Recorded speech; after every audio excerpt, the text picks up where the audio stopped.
Come, come, ye saints, no toil nor labor fear, but with joy wend your way. Lolly, how has it been difficult? Or has it sort of been a fairy tale, being in a mixed orientation marriage?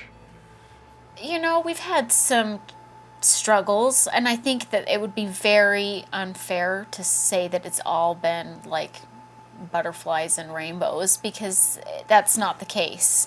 But honestly, I don't know what marriage doesn't go through its challenges. But I mean, specifically to being involved in a mixed orientation marriage, yeah, we've definitely had some struggles, but nothing that was even remotely considering like being a deal breaker. Or Right. it was, when we came up to them, it was, if a challenge came, it was like, okay, let's get together, let's figure out how we're going to get through this. And whenever we get through challenges, we always end up being stronger after it's all said and done. Like, okay, well, that was a rough time, but it was never a him against me, or We were always united. yeah, in those and trying to figure out, okay, days. well, this presents a unique situation to us. What are we going to do about it? And I think that comes to Josh tells me everything. Like, he comes, he talks to me, you know, about any concern Always, he has. anything, everything. Our community, yeah, that is a very important component of our relationship. Is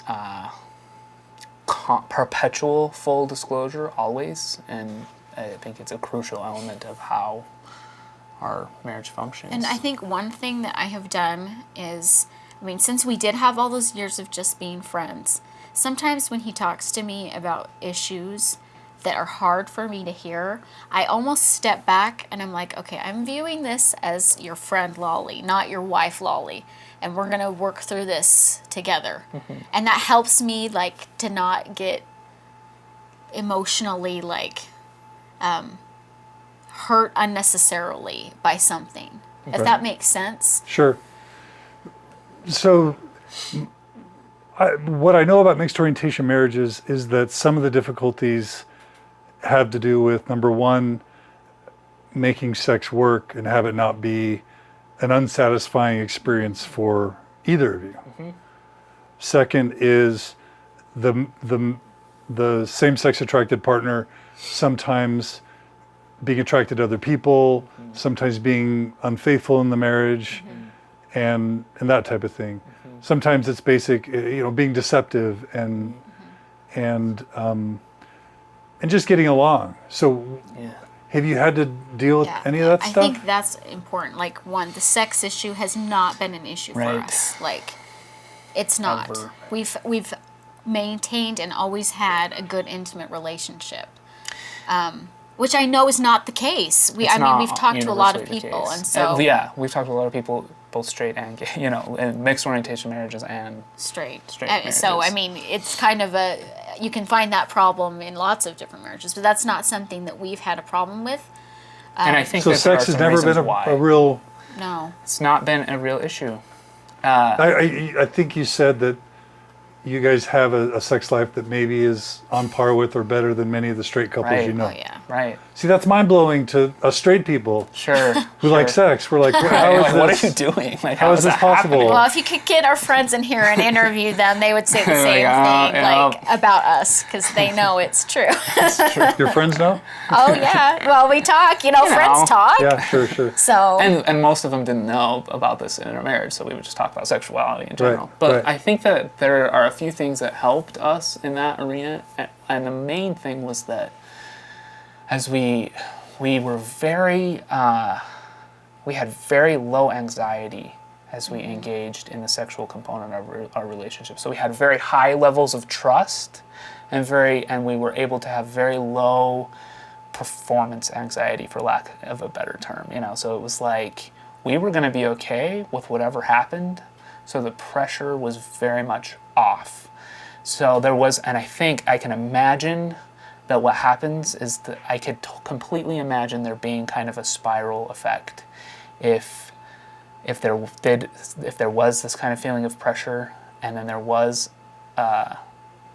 some mishap in the bedroom in the initial stages, and then that becomes like, okay, this is not working, you know, like I think we have a problem, and then the problem kind of augments itself over time and becomes maybe bigger than it really actually is.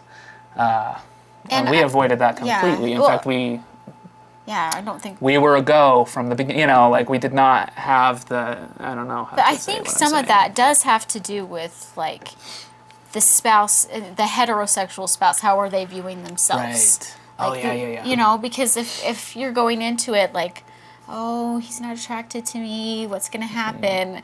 And I just kind of was like, we're gonna make this work, you know, like you're gonna love this. And I had confidence in myself, and that even if something it doesn't work at the beginning, we'll make it work, you know. And that lack of pressure actually made it so it did work from the beginning. And so yeah, I mean, I think that there's like a learning curve in sexuality for everyone. For sure. And so it gets Doesn't better over everybody time. get better at it, you know? Yeah. But and also intimacy. So David Schnarch, love his research, and reading his research in grad school was the first time I kind of understood maybe what was happening in my own marriage, where I was like, oh, it's about connection, you know, like there is a component of sex when sex is done well in an intimate relationship that is about the intimacy and the connection, maybe even more so than the physical bodies involved or whatever. So,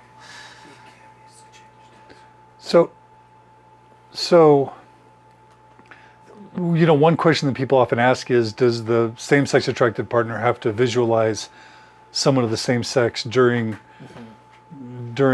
romantic moments to be able to be aroused, to be able to engage in that type of stuff? Is that... No.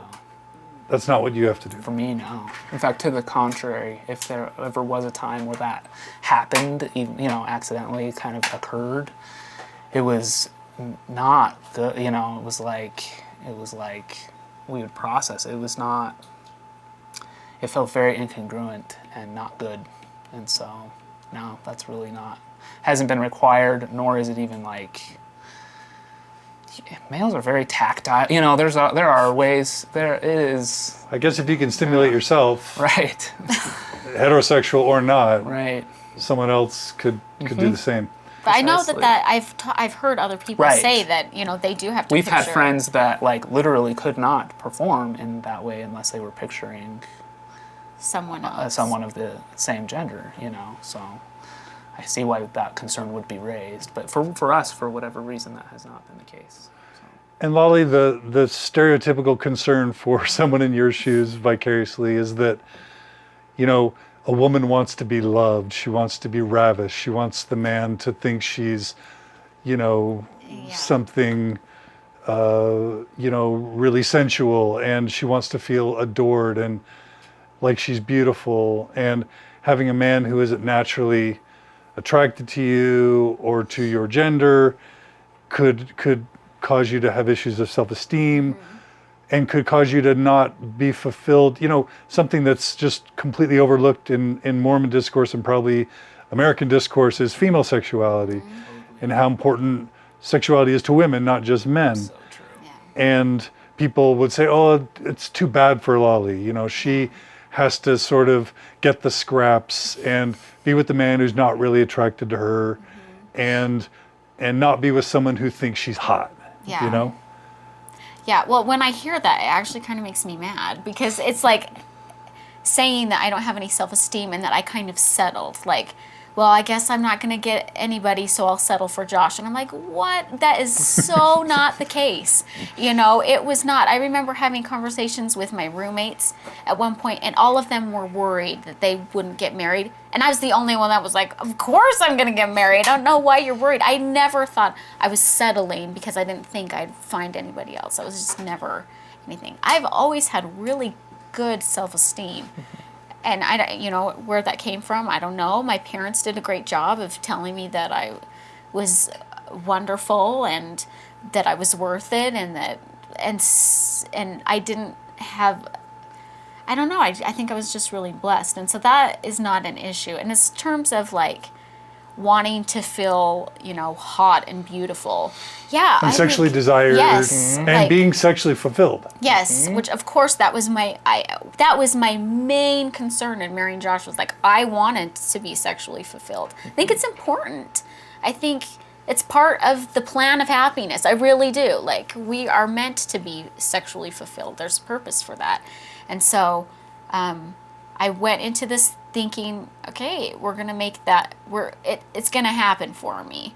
And I think a lot of that does come from how I'm viewing it. Because, with women, sexuality is so much in their head. You know what I mean? You're performing, you're thinking, you're having thoughts. And that's where the attraction, that's where a lot of the fulfillment is coming from, is from what's happening in your head. And so I just watch what I'm telling myself. And there's something incredibly amazing to the fact of what Josh said earlier, where he says that I'm the only woman that he'd ever want to have sex with. I mean, what woman wouldn't want to hear that from their spouse? Like, I wouldn't even want that. And so I'm looking at the positives, and I'm not sitting there worrying about, oh, he'd rather be with someone else. Because honestly, anybody could do that. Right.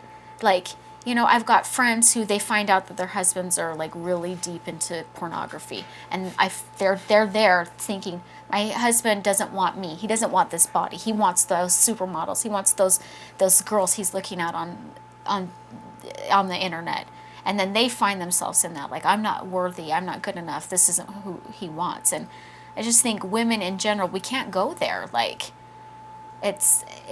we are who we are. We need to be proud of it. We can't sit there and worry about thinking, oh, I'm not his ideal, because I am his ideal. Totally. He wouldn't have chosen me if I wasn't the package that he wanted. And I think, honestly, if we are all being really true to ourselves, who married their ideal in every way, physically even? I don't think anybody has.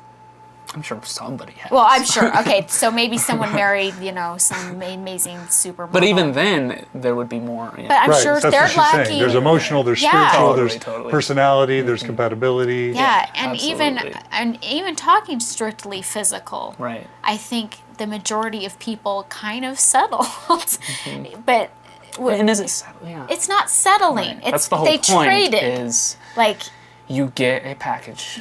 You get a human being. Yeah. Like a holistic person. And breaking it down to these parts and examining and juxtaposing certain components is going to lead to Yeah. disappointment. I mean, you are choosing a person. you are to not love. your sexual orientation Right. at all. That is not who Josh is. Right. And so I'm not going to be focusing on that while we're being intimate. Right. And so for those who worry about your fulfillment, you would say, I say I appreciate the concern, everyone, but I am very fulfilled. And I think that maybe if they're so concerned about my fulfillment, I would wonder why. Why are they so concerned about that? well, maybe they care about you, or they just, Yeah, and so that's why maybe I they say know thank you. loved ones who might have sacrificed. And see, that's it, because they may have seen someone in a situation where they're not being fulfilled, and that's painful, and that is a hard place to be, because I think it's a really important part of marriage. And so when people ask me about this, I've had women write to me and talk to me and say, I'm considering entering into a marriage like yours, and they would tell me the specifics, and I would always tell them, intimacy is a huge part of it, so you've got to be aware of that, and you've got to talk about that, and you have to know where you're at and what's going to happen for you. So I really do feel bad for people that aren't feeling fulfilled, so it's a legitimate concern. Okay, so on to probably the most explosive part of your story, that you guys are more aware of the reactions than anybody else. As I'm sitting here listening to you guys, I'm believing it. I'm happy. I'm like, I love this couple. Like, they're happy, and we need happy marriages, and they're making it work. bless them. Hooray. Yeah. I'm like loving it, right? I'm so happy. You know, as a Totally. therapist, there are hard marriages everywhere. Right. And here's a couple that's happy. Right. I don't think anybody who's reasonable doesn't wish you guys the absolute best, right? Totally.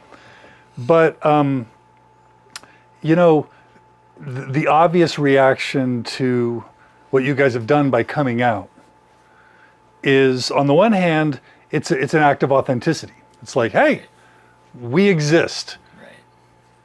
We exist.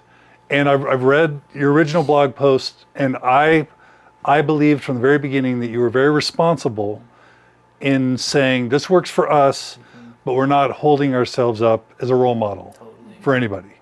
So that was from the beginning. Yeah. So you obviously thought about that, right? Yeah. And yet, I mean, as I'm sitting here watching you, there's a part of me that goes, oh, well, this is totally doable. Right. Yeah. This is completely doable. If I've got a gay son, and I have a son, I have no idea if he's gay, he's 8 years old. Right. If he's gay, we'll just find him a soulmate when he's 16, Yeah. get them to really connect and be close, have them live the gospel and pray and listen to the Lord.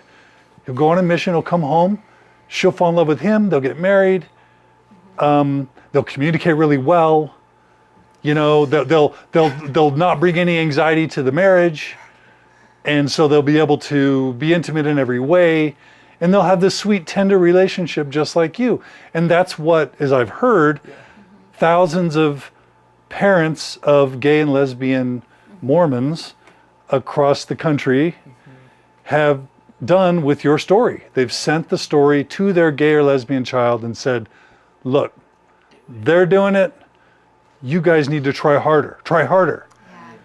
And did you anticipate that would happen? And then what has been how have you experienced the response? So, first of all, even as you were describing that scenario with your child, my anxiety was raising. Like, it is,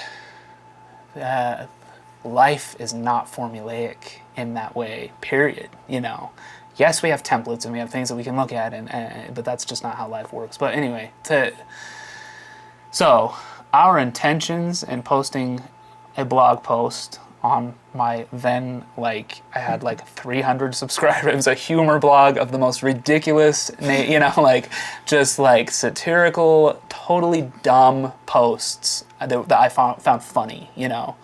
And our intention at that time was very microcosmic and very just like, we felt like we needed to be public. And when I say public, I mean our public within our sphere. Like our we needed state. we needed to out ourselves and start talking about this in a real way. And we had 10 years where that was not the case, where we felt very clearly that we should be very private.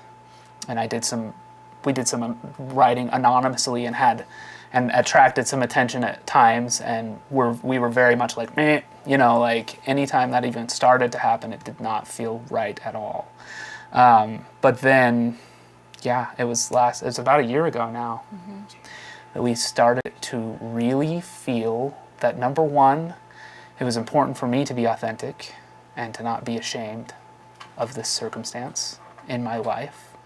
And that we just felt like it was, I don't know how to put it into words. There was a lot of things, because a lot of people ask us this question, like, why and we have did several you answers. Yeah. come out, you know, and it depends on which audience we're talking to, because there were multiple things we were thinking when we did it.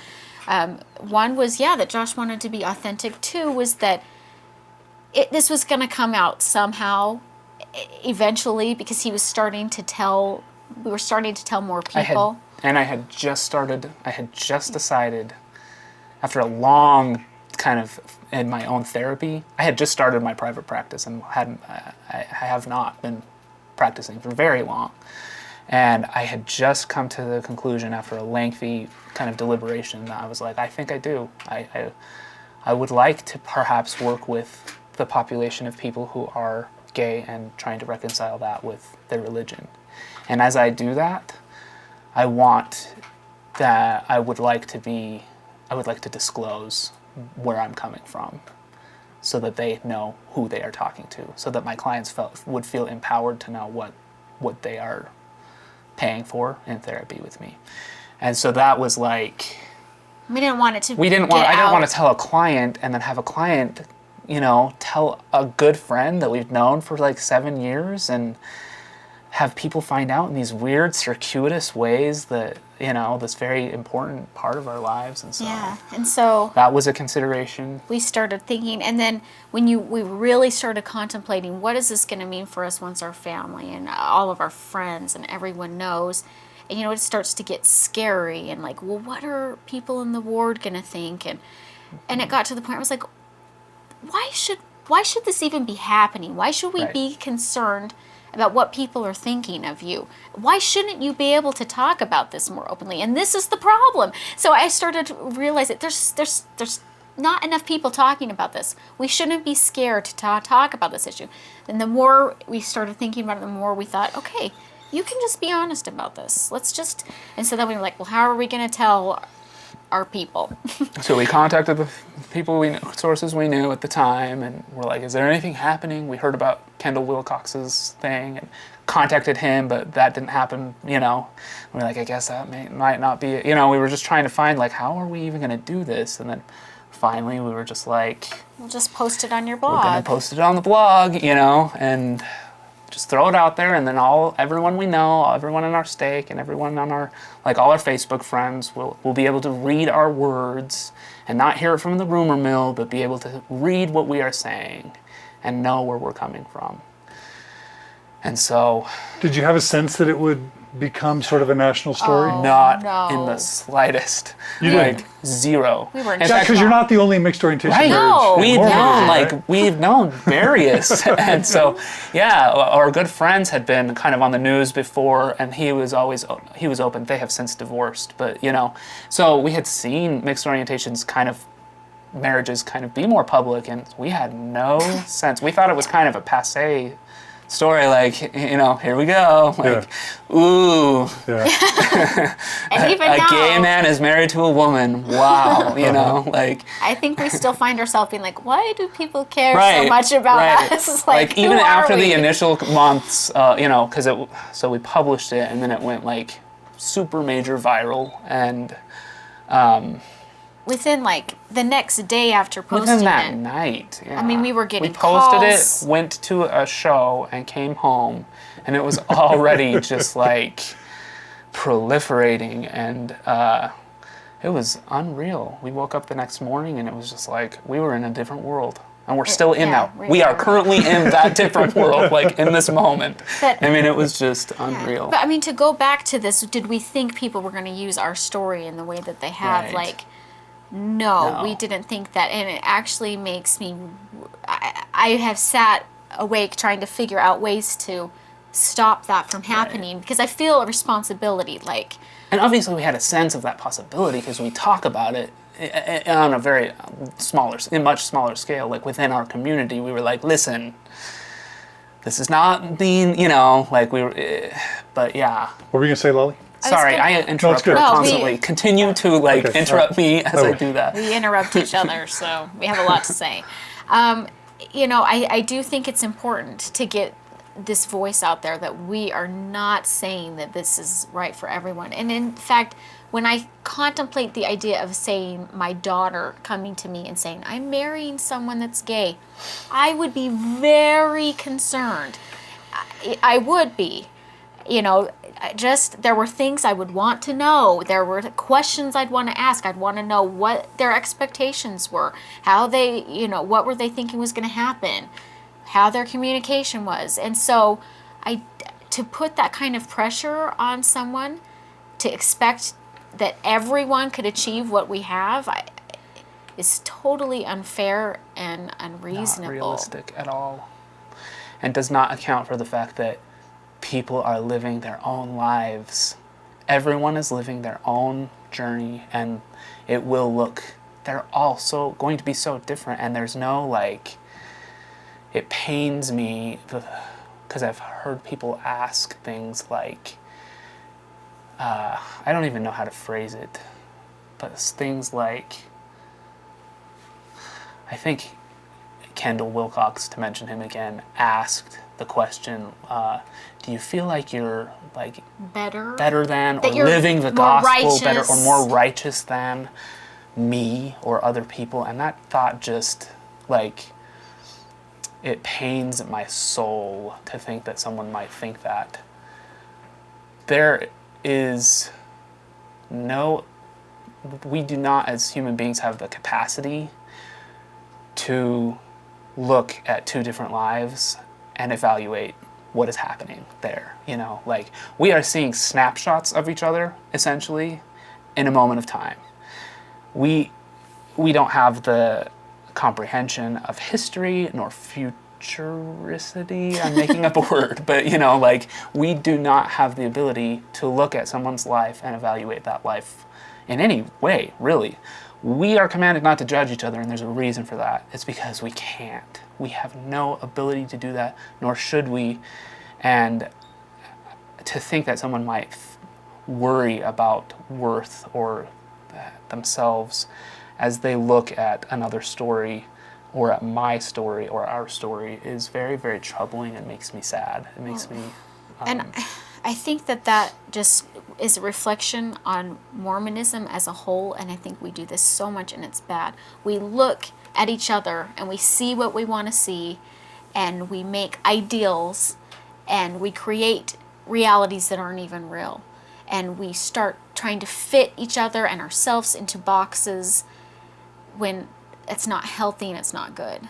Right. And so I see people doing that. And I think the thing that's been most frustrating is when we posted this post, the main message we were trying to get at is, you know what, if you know someone that's gay, love them no matter what. Don't try and force anything on them. Accept them for who they are and what they're doing, and accept that you don't understand what their life has been like, and that they are doing what feels right to them, and they are doing the best they can, and that if they are gay and in the church, they've probably gone through some hard things and some hard moments, and love them no matter what. Love them, not just like say the words "I love you," but like actively love, embrace, accept them, and especially for who and what they parents. Right. I just, they have permission to love their child no matter what, no matter what life path they choose. Like, if they leave the church, yes. if they partner with another Yes. same-sex Yes. person. yes, Embrace. Yeah. Embrace they are your child. Like, your duty is to love them and make them feel worthwhile no matter what they choose. And like, that is the message I would love to get out there. Like, 1, homosexuality is real. 2, people don't choose that. And 3, no matter what choices are made, we should be loving everyone. And so when other things come in, it's kind of sad to us because we're like, that's not what we wanted. It's so antithetical to the message that we would like to get across. But people, I mean, it's like you were describing, like, even as you hear the story, even you were saying that even I, like, kind of feel this thing. And so it's like, I think this normal human tendency to be like, like, well, my close friend is gay, and I just saw this amazing story, and, to send it. But then I will talk to people who are like, yeah, when you came out, I got that story like 12 times from 12 different people, and it's someone who's partnered and maybe has a kid, or, you know what I mean? Like, living a very different, totally content in their life, like, not needing to have our story kind of like thrust upon them a multiplicity of times. And, so just, I guess it was a natural byproduct of the public nature of what ended up happening. But it is an unfortunate one for sure, and one that we have trying. We've hopefully, I think that we've had some good moments. Probably for me, the best moment in terms of mitigating that was Circling the Wagons. One of the Circling the Wagons conferences, I was able to speak and just really just like say say that we're sorry for any pain that it's caused, and that we love you, 100%, and mean it. And so that was a good moment to be able to do that. It was a beautiful speech, and for our listeners, circlingwagons.org is the website where you can hear not only Josh's presentation, but many other really good Awesome. presentations from many different sides, trying to explore this issue and find a way to love and support everybody. So I appreciate you making that statement very clearly, that you don't want to be a role model. Let's explore how you look at it in terms of risk. So do you have a sense, I have a sense for my data, our data, but do you have a sense for the divorce rates in mixed orientation marriages? Yes and no. Okay. I think that I think it's good we have some data. Yeah. I'm really glad that you have data. Awesome. Yeah. There's data happening now, Right. and this is a good thing. I think that the us's of the world, most of the us's of the world are still completely taciturn and secreted and hiding. And so the data is not going to be able to reflect completely accurately the statistics of success rates and whatnot. Right. And so I mean, from our point of Our view, stance, having yeah. come out, we received lots of seen- emails, lots of communication from people saying, we're in your same situation. Right. Don't but tell we a can't soul. tell anybody. We're not telling a Thanks soul. for but we're doing good and we're happy, and thanks for kind of representing this segment of the population. A But- surprising number, though not yeah. not a huge number, but I was surprised by that. Dozens or hundreds? More than maybe No, not hundreds. not hundreds, but more than dozens. Okay. So But at the same time, my best friend growing up, the one I was with when we met Josh for the first time, married a man that was gay, and they're divorced. We have seen a lot of mixed orientation marriages end in divorce as well. So, I wouldn't know what the statistics are. Right. So here I am It is answering. high Here risk, I am. though. What's Yeah. that? It is high risk. So here I am answering my own question a little bit, but Sure. from the research I've done, and these are always estimates, Totally. population estimates, and I'm not just talking about our survey data, but just What you general studies. I've seen the number put at anywhere between kind of 60 to 75%. So kind of up to a 3/4 chance Right. of it failing, Right. sort of from the start. Right. Our data show that 30% of our 1,600 that reported to be same-sex attracted to Mormon, 30% of our sample reported entering into a mixed orientation marriage, and that at the time of the survey, 58% had already been divorced. And that's at a mean average of about, let's just say 13 years, Okay, right. reportedly. Right. So when divorce happens, it looks like around 13 to 15 years into the marriage, but that's just the mean for our current sample. We know that sometimes things can come in waves, and especially once the kids are gone, some people that are hanging on could then let go at that point. Right.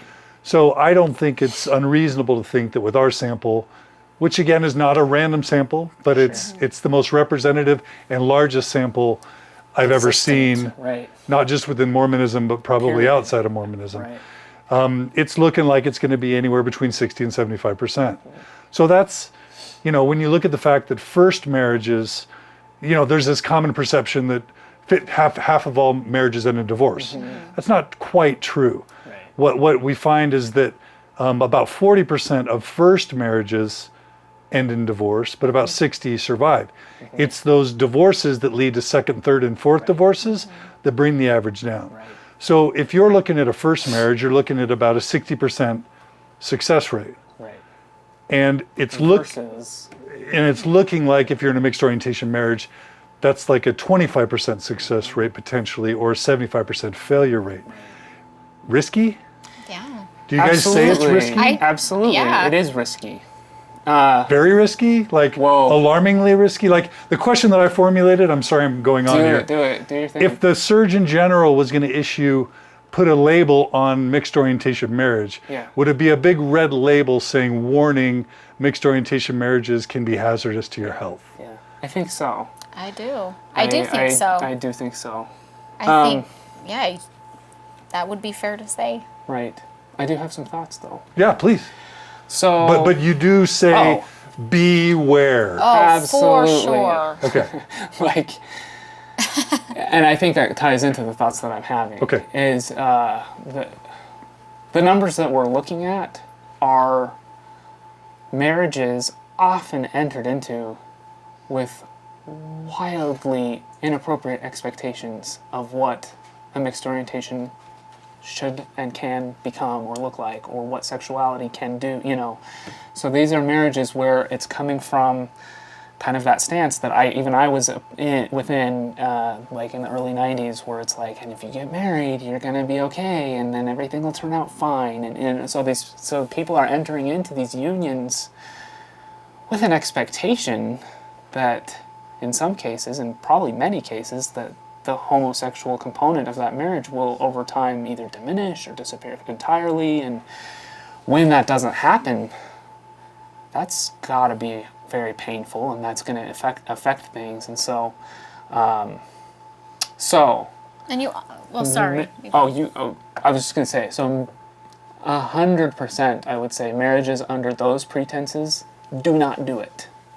Like, it is not a panacea to homosexuality, and it is not really going to change, you know, your homosexuality at all. Like, it is not, marriage is not a solution to a problem.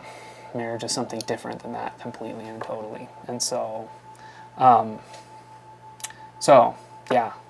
I think that that's something that maybe would be wise to take into account as we're looking at those numbers, you know, that is, in fact, as I look at that, I'm like, how are 25% of those marriages surviving? You know, like, how is that even happening? Yeah, and maybe they're not, because it's a, again, moment in time, and there's still probably many, many years for those marriages to live, and perhaps they will, in fact, end in divorce eventually. But, so, gosh, I don't know. I think too, with time, like, I mean, in the church and in society, we've come a long way. I mean, obviously not far enough, but I feel like, you know, 50 years ago, there were, and even now, mixed orientation marriages, you find a lot of them where the spouse that was homosexual didn't even tell their spouse that they were gay. And that has got to be a huge factor in it too. Like, in people feeling that, like, they can't even explore themselves, who they are, they can't accept that. Society is, in general, wasn't accepting of it, and so they feel like, I have no other choice but to get married. And so, I mean, I don't know what the age of, you know, the sample you're looking at, but I'm sure that affects it too. And even young couples that we've seen, they've gotten married, and the spouse that was straight had no idea. I don't know who you're talking about, but No, I can think of a lot of different people. And if they don't talk about it beforehand, Yeah. that can lead to trust issues, that can It will make you be- feel like the marriage was built on a false foundation. Absolutely. So a lot of people are finding themselves in a situation where they unwittingly have entered into that circumstance, and they're trying to figure out, like, what do we rebuild our relationship? Do we kind of call it quits and move forward in other ways? And, you know, it's complex and very messy. And yet what people could say is, okay, well, as long as you have the right expectations, then you'll be okay. Once But you're not saying that. Right, yeah. No. It's like, it's this delicate balance, because on the one hand, I'm like, you know what? There's so much involved and so much risk involved that it's like... And you could never expect what's going to happen to you anyway. Right. Like, But at the same time, people are entering... I think one of the things that we feel is, like, these marriages are happening, you know? Like, people are doing it for whatever reason. And I think that... I think there might be some value in educating those people that have made that choice. I mean, it's all about choice, right? Every single person is making a choice with what they're doing, and I think it's of value to educate people in whatever choice that they are making, even if it is this choice. And part of that education is exactly what you're saying.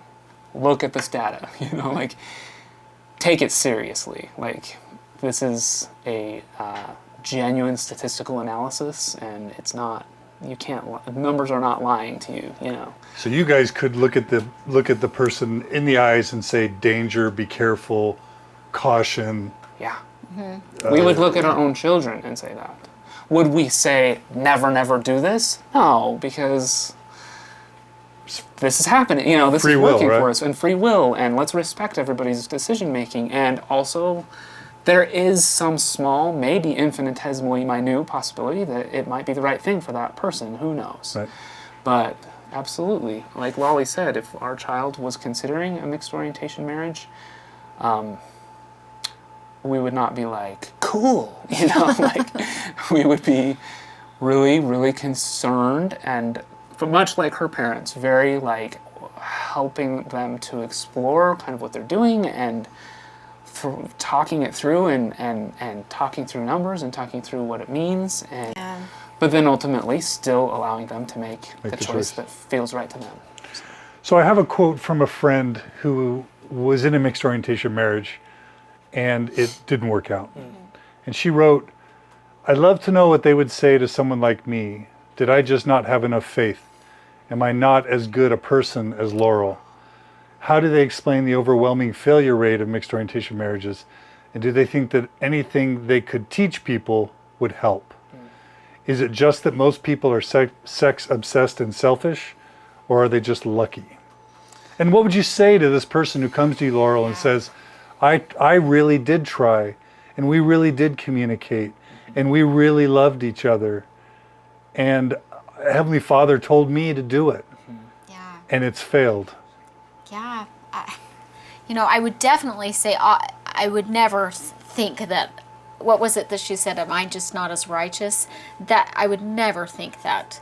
Like, we have a really, really good friend that they have divorced, and I mean, she's an amazing individual who I know gave it her all. And I don't think she was deceived when she went into marrying him. I think that, I don't think she regrets necessarily the decision.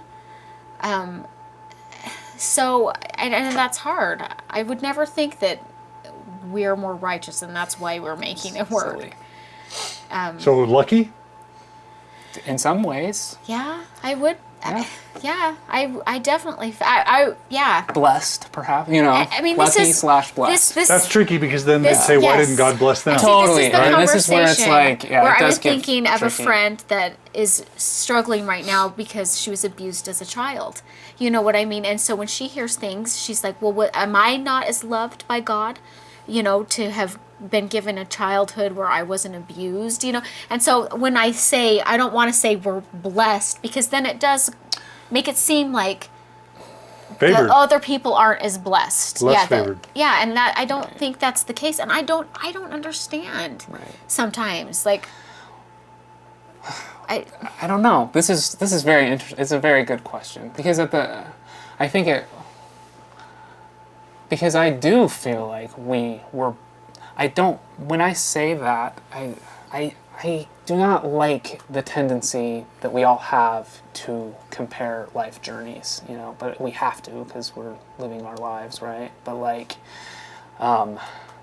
when I say we were blessed, what I mean is we, within the context of our story, independent of any other story, completely having everything to do with our relationship, personal to God, and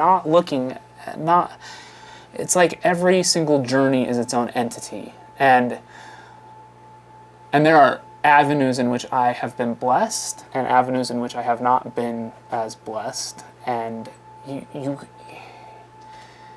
cannot compare two lives. It's just like, that's one of the things that I most strongly feel like, I have a blind eye.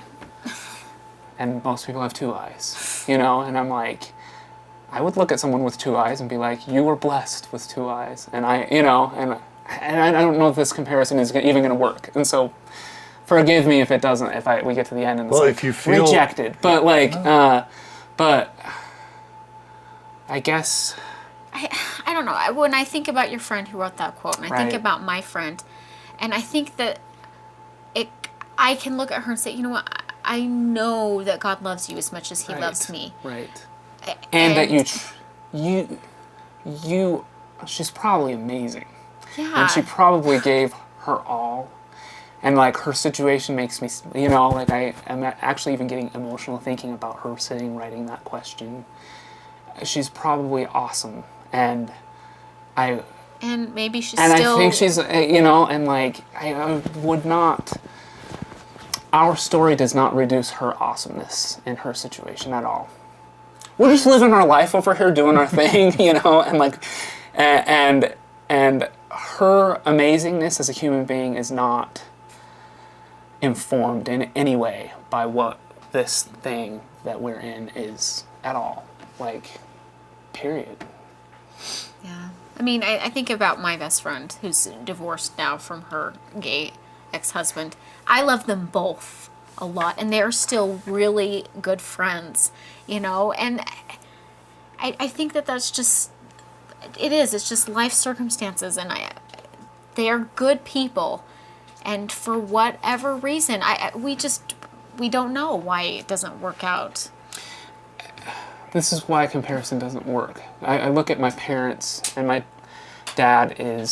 mom got early onset Alzheimer's. She contracted it in her late 40s, and she is 57, and she is losing her ability to do anything, and it is one of the most devastating things to watch, I mean, ever. Like, it is torture to watch.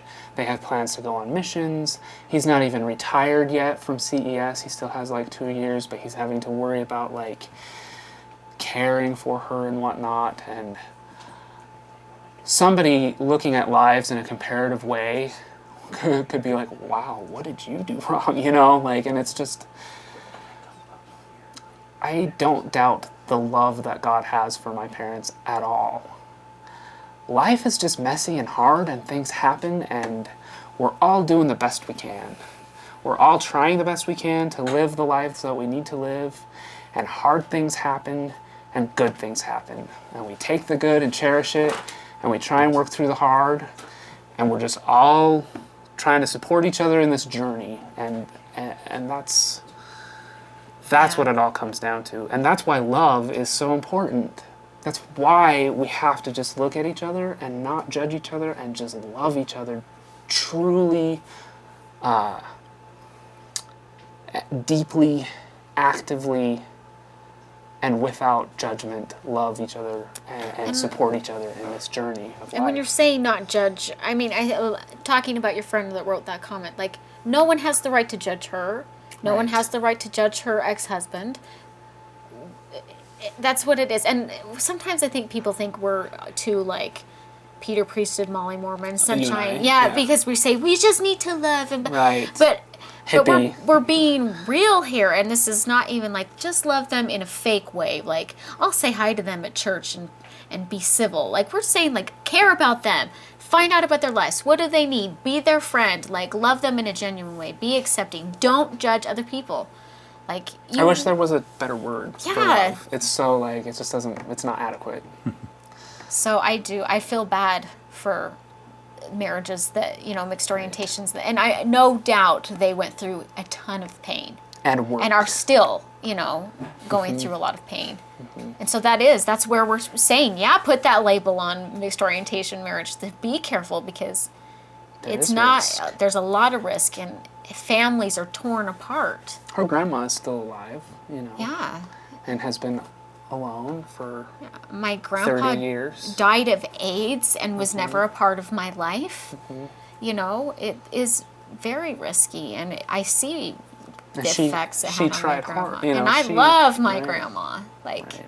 I have a lot of respect for her, and I don't think Yeah, I don't think you could put blame and point fingers and. Right.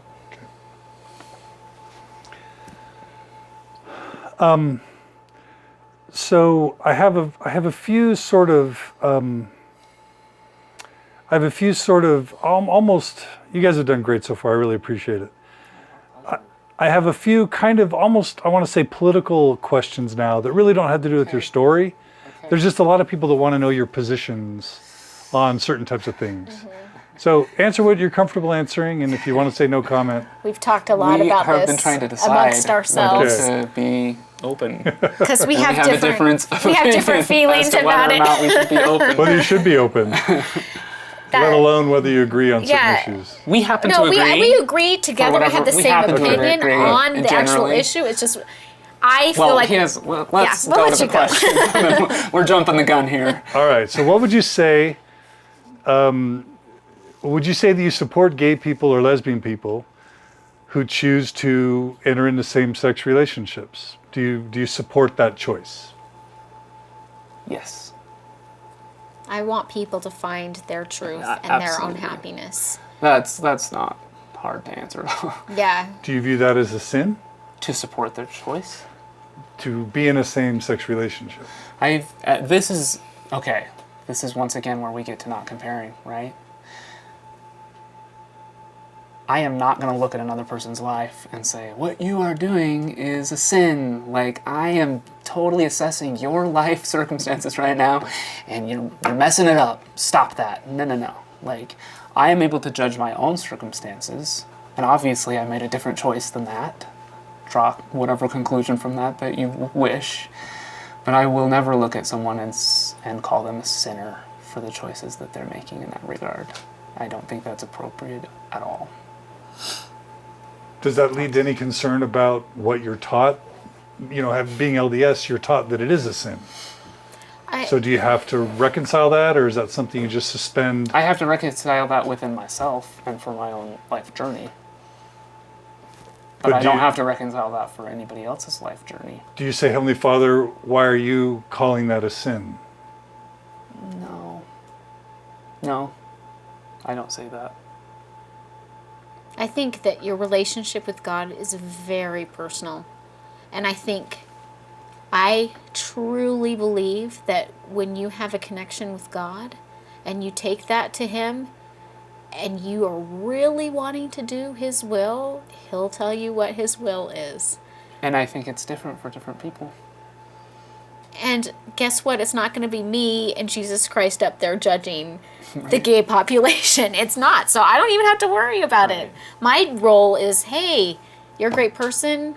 Yeah, let's be friends, you know. And Or for more than me, that, for me, I want to feel peace with my relationship with God. And that's what I'm concerned about, is what I consider to be aligning myself with God. And I feel like that is actually very in line with the church. Like, if you're looking at it, bare bones, church is all about agency. Church is all about personal revelation. Church is all about loving people unconditionally. I think the culture is getting confused about things, but when I stop and I think about that, that feels right to my soul. Like, that's how I view it. So you don't think of them as engaging in sin. You think of what you believe for your own life, but you think of them as what? When you think of a same-sex relationship that you see, what comes to your mind? That's a good question. What comes to my mind? Like, It's not sin, so it is. I'm not thinking about it in those terms at all. How about Like, beautiful? How about awesome? We have friends who are in same-sex relationships, and yeah, like, you know, absolutely. I'm glad that they're happy. Right. For sure. But is there a but to that? No, I'm just trying to formulate my thoughts. It's a tough question. Right. Yeah. Right. I know it's a tough I question. mean, because really, when you're saying, like, so when we're looking at, you know, a same-sex couple, are we sitting there thinking, oh, they're sinning, and then I think back to, like, the Bible where Jesus says, you know, he who's without sin, you know, cast the first stone. Why should I be sitting there thinking, you're sinning, you're Right. sinning? I think that that's not even the, you know, like, I'm not even on that realm. Right. You Well, know? how about the realm of what a beautiful thing? I'm really happy for them. Yeah. I'm glad Yeah. they have each other. Yeah. Can you say that? Yeah.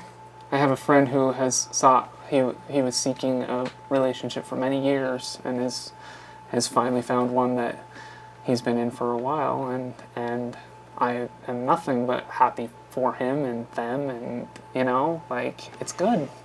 I just don't Good for see how them. you could watch someone struggle and go through a life of pain and not feeling worthwhile and feeling lonely, and then they find happiness Right. in another individual, and if you really love them, not find a sense of joy in Right. that. And I just said good for them, and I want to clarify that I mean that literally, not like in the colloquial, like Right. good for them. Yeah. Like I mean like literally, Good like for them. good for that. Like that's good for them. So this is a bit of a charged topic, but Sure. what are your positions on same-sex marriage? Is that the This is That's the one. one. is that where the one we're you were like, scared I'd yeah. ask you? Well, we kind of knew it was going to happen, but we're going to make the decision. I have been hesitant in any media situation to answer that question, just because I feel like these political choices are really personal, and I just feel like I have felt the sense, whether it's real or not, that kind of both contingencies have wanted to have alignment from our situation, Right. And I honestly don't want to give either contingency that satisfaction. And I would rather have people just come up with their own solutions for themselves and come and decide for themselves what they think. But in doing that, I can't. People are going to jump to conclusions about what I'm talking about, like which direction it goes, and so it's very kind of just like. And she's more like, let's just be real. So, Yeah. What do you think? I don't care if you're real. See, because he's so trepidatious, I'm like, maybe I shouldn't say what I think. I should have let you. It's okay if you speak first. and he doesn't. That's All fine. right. We- We live in Washington State. We voted on that, and I voted on it, and I did vote for marriage equality. My feelings are, what I believe is, yes, I believe marriage is meant to be between a man and a woman. Do I think that that belief should be put into civil law? I don't think so. In seeing the problems that have come from, like, what is it? What's the law I'm thinking of? I don't know. I'm sorry to leave you hanging. Interracial marriage? No. Oh, the act, the Yeah, Defense of Marriage. Defense of Marriage DOMA. Act. Yeah, and how the problems that it's created, I just don't think that it's fair. I think there's a lot of problems coming out from that, and I just think, let's look at an individual that's never been religious in their life, that has found a same-sex couple, and they want to get married, and they have Found a children lover, together. found yes, someone they love. to spend their Yeah, life a together. That's a partner. lover, and they have built a life together and have children together. And I just don't understand how the law is saying it's okay for you to have children and be that unit, but it's not okay to be married. And so I almost feel like it does more harm than good to fight it so much. Like, where's the agency in that? I'm just like, let's let everyone choose for themselves what works for them. And that's what America's about, right? So I voted for marriage equality. And apparently I'm not commenting on what I voted for, though I did say we aligned in our views about 5 minutes ago. But, I know it's sensitive because I have friends that are like very, Yeah. and I respect what they're saying. This is my opinion. Mm-hmm. This is how I view it. Okay. What about, do you have feelings or thoughts on allowing same-sex couples to adopt children? Have you thought about it? Do you I have haven't position? thought about it extensively. Not enough to have a position, other than children need good parents. So cool, like. Yeah. But yeah, I don't Nothing have, to like, use a like opposed to it specific- instinctively? No. No. Do you think a gay couple could be good parents? Mm-hmm. Or a lesbian couple could be good parents? I do. I think they're capable of loving their children. At the same time, yeah. At the same time, I really do feel like the ideal situation is to have I almost hesitate to say it because it is not PC to say this. But I do feel like the ideal situation for a child is to have a mother and a father, and both gender roles being, there is this ideal that exists that is rarely met for a lot of reasons. And so it's hard. I mean, I see. But I absolutely think that I do. I agree with you. A gay couple could be amazing. In fact, I know some that are incredible parents and do really, really well. And so we in our study, we asked about quality of life, and we analyzed quality of life based on relationship status. So we started out, averaged the mean quality of life score for single gays and lesbians, and then mixed orientation marriage, and then divorced, and then same-sex marriage but not legal, and then illegal same-sex marriage. And the comparison was really startling to me. Something that was completely surprising to me was that the people who reported being single and gay or lesbian or same-sex attracted reported a quality of life that was kind of awful. Like worse than rheumatoid arthritis and lupus. It really bad. That I didn't anticipate. Now I don't know if heterosexual single people also feel like their lives or report that they might. They might. But that was the worst. A step up from that in our data was mixed orientation marriages. It was right around lupus in terms of quality of life reported by the people. And you guys aren't like, no, that's odd to me. No, that's not. I mean, that's not ours. But I could see that totally. Okay, so you like that makes sense to you. Then a slight step up from that was divorce, probably not significantly different. Then a significant step up was same-sex marriage non-legal, like a significant step up.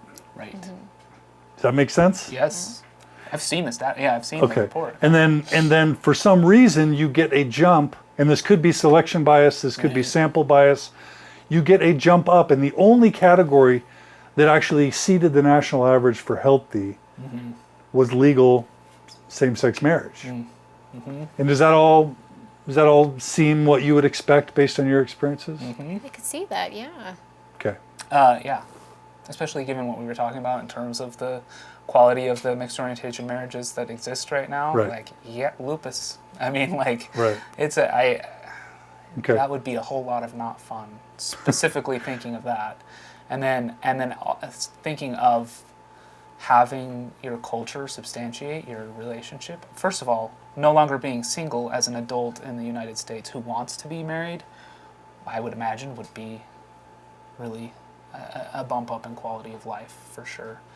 And then having that recognized and substantiated culturally as well, it makes a lot of sense. Okay. Something that's sort of a little bit related, being celibate versus being sexually active, of all the factors that we analyzed based on what people reported, was the single most significant factor in determining a positive versus a negative quality of life. Interesting. So like belief in God didn't really make a difference. Belief in Christ was actually a little bit negatively associated with quality of life, probably because people associated the Bible with judgment of their same-sex attraction. And then we did things like, socioeconomic status and other types of factors. But the single biggest factor in terms of like, if you got it, you're like way happier, way higher quality of life. And if you don't have it, you have a more awful quality of life, was being sexually active. So for those who say that the church has three options, same-sex marriage, excommunicated. Same-sex relationship, excommunicated. Mixed orientation marriage may not work for some people. That leaves the option of celibacy. I don't know how you could comment on that, but do you have any thoughts about celibacy as an option? And what that, is that like, a lot of people would say to a gay or lesbian person, hey, we've all got trials. I sometimes, sometimes really like French fries. I've heard stuff like that. And, some people have diabetes, and you just don't get to have sex for your entire life. Rest of your life, Thoughts? I think those people have no idea Right. what they're talking about. Well, and this is the exact concept that I talked to my dad about at age 13. That is the distinction. You know, he was coming at me with like, "Oh yeah, I have a hard time too," and I was like, you know, and even at that age, I'm like, no, like, think it through. Like, that is not going to be fulfilling. You know, that is a major component of life not being realized. And another comparison I see people making is, well, what about the heterosexual single population of the church? They're celibate too. Yeah, but, all the time. But I was just recently talking to a friend of mine who is heterosexual and not married, and we're the same age. And I was like, so what do you think about that comparison? She's like, no, there's no comparison. She's like, I still have hope that I can get married maybe someday. I can go on a date without being judged with someone. Yeah, so it's just not a fair comparison. And people so want, and even we're doing it here, you want to make a comparison that's going to help. But we want to understand things, and we understand things comparatively, and so it makes sense that people would This is why this is rough. Like, I sit there and think about it, and I'm like, I can see why people get really depressed over this issue, this life circumstance. All of that being said, if Lolly were to die tomorrow, I think that there's a high probability that I would be celibate for the rest of my life. At least you feel that way. Who knows what will happen? Yeah, you know, like you Yeah. can't really say. You know, Right. I cannot say that with any level of certainty. What if some people are thinking, well, Josh, you just might not have much of a sex drive? Incorrect. Okay. Yeah, false. All right.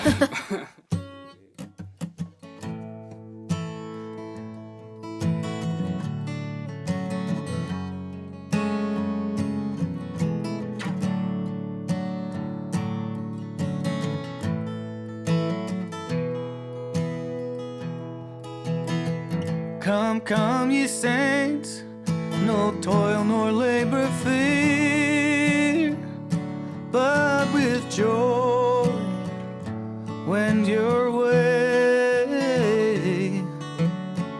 Though hard to you this journey may appear, grace shall be as your day. 'Tis better far for us to strive our useless cares from us to drive to the sand joy. Your hearts will swell